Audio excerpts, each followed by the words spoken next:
Hello everyone, this is going to be a quick slip stitch tutorial. This is one of my most commonly used techniques, and a lot of patterns actually call for a slip stitch, so this is good to know how to do. So you're going to start with your sewing needle and some thread, and you're going to tie a knot on the end.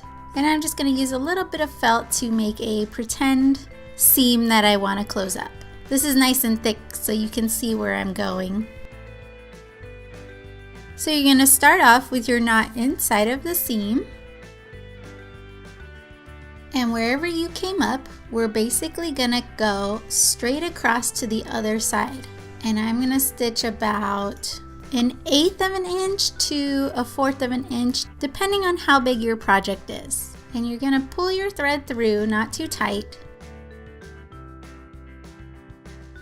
And then from where you came up there, you're once again going to go straight across, and same thing, you're going to put your needle in and do the same size stitch. Once again, make sure not to pull your thread too tight, and again you're going to go straight across from there, your same size stitch, pulling your thread through.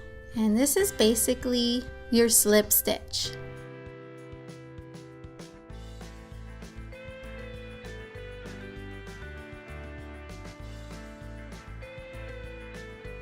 So once you have about a handful of stitches, you're going to tug on the end of that thread to pull those stitches closed.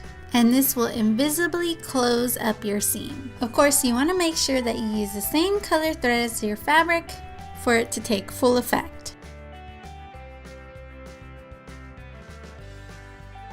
Thank you for watching.